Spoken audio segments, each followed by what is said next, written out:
সালাম, শুভেচ্ছা ও স্বাগতম। আমি মিল্টন। আজ আপনাকে নিয়ে যাচ্ছি ইতিহাসের এই দিনে পৃথিবীর কোথায় কি ঘটেছিল, এই দিনের তাৎপর্য ও বিশেষত্ব এবং এই দিনের ঐতিহাসিক ঘটনা ও রটনা যা পৃথিবীকে বদলে দিয়েছে তা জানতে। চলুন পৃথিবীর ইতিহাসে এই দিনে কোথায় কি ঘটেছিল তা এক নজর দেখে আসি। আজ 25শে মার্চ।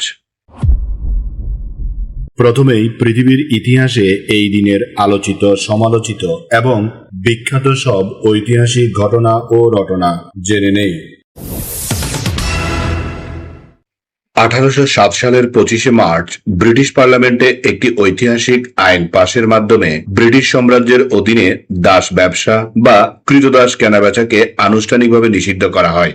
উইলিয়াম উইলবারফোর্সের মতো সমাজ সংস্কারকদের দীর্ঘ সংগ্রামের ফলে এই আইনটি পাশ হয়, যা বিশ্বজুড়ে দাস প্রথা বিলোপের আন্দোলনে একটি যুগান্তকারী মাইলফলক হিসেবে পরিচিত। যদিও এই আইনটি মূলত দাস বাণিজ্যকে নিষিদ্ধ করেছিল, কিন্তু পূর্ণাঙ্গ দাস প্রথা বিলুপ হতে আরো কয়েক দশক সময় লেগেছিল। তবুও মানবাধিকার রক্ষায় এটি ছিল এক বিশাল বিজয়।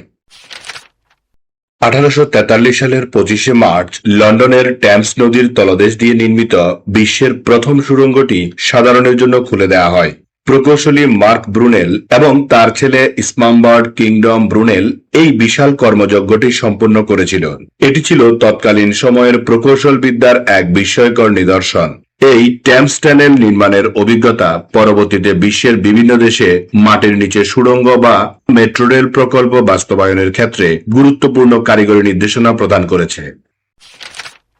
1971 সালের 25শে মার্চ মধ্যরাতে পাকিস্তানি সেনাবাহিনী ঢাকা শহরে ইতিহাসের অন্যতম বর্বরোচিত গণহত্যা বা অপারেশন চার্জ লাইট শুরু করে। তারা ঢাকা বিশ্ববিদ্যালয়, রাজারবাগ পুলিশ লাইন্স ও পিলখানায় ঘুমন্ত মানুষের উপর নির্বিচারে আক্রমণ চালায়। এই ভয়াল রাতেই বঙ্গবন্ধু শেখ মুজিবুর রহমানকে তার ধানমন্ডির 32 নম্বর বাসভবন থেকে পাকিস্তানি বাহিনী গ্রেপ্তার করে পাকিস্তানে নিয়ে যায়। 25 মার্চের এই কালো রাত্রির পরেই 26শে মার্চের প্রথম প্রহরে বীর বাঙালি তাদের মুক্তির জন্য সশস্ত্র সংগ্রাম শুরু করে। 1994 সালের 25শে মার্চ ফিলিস্তিনের হেব্রন শহরে এক মর্মান্তিক ঘটনা ঘটে। উগ্রপন্থী ইসরায়েলি বসতি স্থাপনকারী বারুচ গোল্ডস্টেইন হাইনারা ইব্রাহিম মসজিদে সেজদারত মুসল্লিদের উপর নির্বিচারে গুলি চালায়। এই ভয়াবহ হামলায় অন্তত 63 জন মুসল্লি নিহত হন এবং প্রায় 500 জন মুসল্লি আহত হন। আন্তর্জাতিকভাবে নিন্দা জানানো এই ঘটনাটি ফিলিস্তিন ও ইসরায়েল সংঘাতের ইতিহাসের অন্যতম কলঙ্কজনক ও রক্তক্ষয়ী অধ্যায় হিসেবে চিহ্নিত হয়ে আছে। এবার জেনে নেই এই দিনে জন্ম নেওয়া কিছু কিংবদন্তি ও অসাধারণ মানুষের কথা। বিংশ শতাব্দীর অন্যতম শ্রেষ্ঠ ইংরেজ চলচ্চিত্র পরিচালক, প্রযোজক এবং চিত্রনাট্যকার ডেভিড লিন 1908 সালের 25শে মার্চ জন্মগ্রহণ করেন। তাকে মহাকাব্যিক বা এপিক চলচ্চিত্র নির্মাণের জাদুকর বলা হয়। তার পরিচালিত কালজয়ী চলচ্চিত্রগুলোর মধ্যে Lawrence of Arabia, the bridge on the river কোয়াই এবং ডক্টর জিভাগো বিশ্ব চলচ্চিত্রের ইতিহাসের মাইলফলক। তার শৈল্পিক দৃষ্টিভঙ্গি ও নিখুঁত চিত্রগ্রহণের কৌশল আজও চলচ্চিত্র শিক্ষার্থীদের জন্য এক বিশাল শিক্ষা। প্রখ্যাত আমেরিকান কৃষি বিজ্ঞানী ডক্টর নরম্যান বোরলাউগ 1914 সালের 25শে মার্চ জন্মগ্রহণ করেন। তাকে আধুনিক বিশ্বে সবুজ বিপ্লবের জনক বলা হয়। তিনি বিশ্বের খাদ্য সংকট মোকাবেলায় উচ্চ ফলনশীল গমের জাত উদ্ভাবন করেন, যা ভারত ও পাকিস্তান সহ বিশ্বের অনেক উন্নয়নশীল দেশের কোটি কোটি মানুষের প্রাণ বাঁচিয়েছে। কৃষি গবেষণায় তার এই অসামান্য অবদানের জন্য 1970 সালে তিনি শান্তিতে নোবেল পুরস্কার লাভ করেন। তার উদ্ভাবনী চিন্তা ও কঠোর পরিশ্রম আজও বিশ্বজুড়ে টেকসই কৃষি অনুপ্রেরণা হিসেবে টিকে আছে। ফরাসি চলচ্চিত্রের ইতিহাসের অন্যতম প্রভাবশালী এবং প্রতিভাবান অভিনেত্রী সিমন সিনিয়র 1921 সালের 25শে মার্চ জন্মগ্রহণ করেন। 1950 ও 1960-এর দশকে ইউরোপীয় চলচ্চিত্রে তিনি এক উজ্জ্বল নক্ষত্র ছিলেন। রুম অ্যাট দ্য টপ চলচ্চিত্রে অসামান্য অভিনয়ের জন্য তিনি 1959 সালে শ্রেষ্ঠ অভিনেত্রীর অস্কার জিতে ইতিহাস গড়েন। তিনি ছিলেন অস্কার জয়ী প্রথম ফরাসি অভিনেত্রী। তার অভিনয় শৈলী এবং গভীর সংবেদনশীল চরিত্র চিত্রায়ন তাকে বিশ্ব চলচ্চিত্রে এক অনন্য মর্যাদায় অধিষ্ঠিত করেছে। বিশ্ববিখ্যাত ইংরেজ গায়ক, সুরকার, গীতিকার এবং পিয়ানোবাদক স্যার এলটন জন 1947 সালের 25শে মার্চ জন্মগ্রহণ করেন। গত 5 দশকেরও বেশি সময় ধরে তিনি সঙ্গীত জগতের এক অবিসংবাদিত নাম।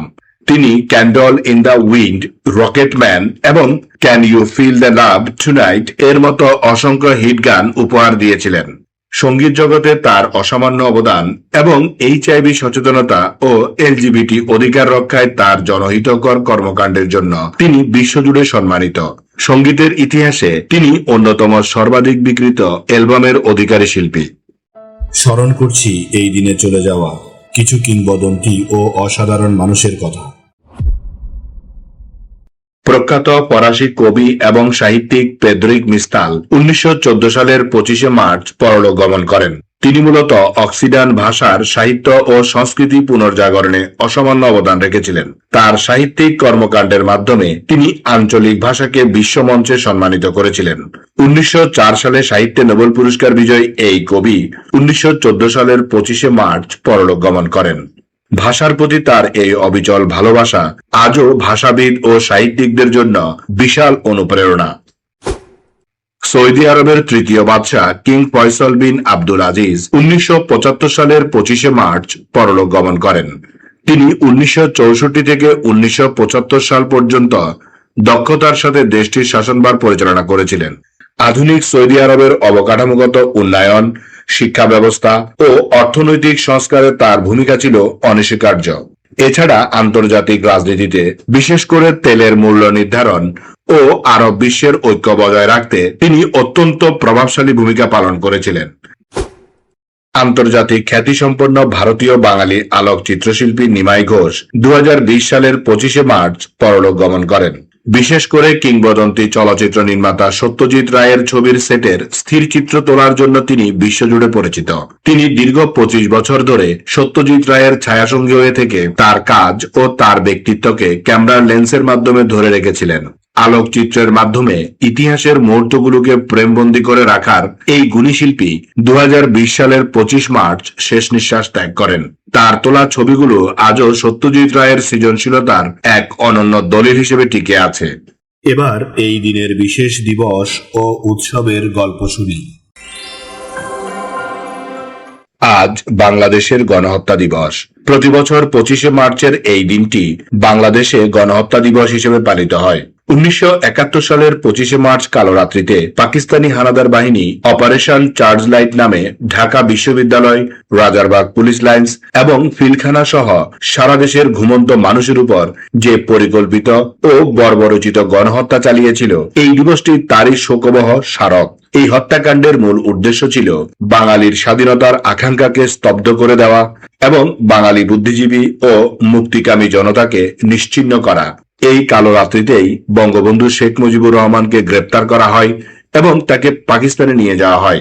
25 মার্চের এই কালো রাত্রির পরে 26শে মার্চের প্রথম প্রহরে বীর বাঙালি তাদের মুক্তির জন্য সশস্ত্র সংগ্রাম শুরু করে। 2017 সালে বাংলাদেশ জাতীয় সংসদে 25শে মার্চকে আনুষ্ঠানিকভাবে গণহত্যা দিবস হিসেবে স্বীকৃতি দেওয়া হয়, যাতে বিশ্ববাসী বুঝতে পারে যে সেদিন বাঙালিরা কত বড় নির্মমতার শিকার হয়েছিল। আজকের এই দিনটি আমাদের সেই শহীদদের আত্মত্যাগের কথা স্মরণ করিয়ে দেয় এবং একই সাথে আন্তর্জাতিক পরিমণ্ডলে 1971 সালের 25শে মার্চের গণহত্যাকে স্বীকৃতি আদায়ের অঙ্গীকারকেও জাগ্রত রাখে।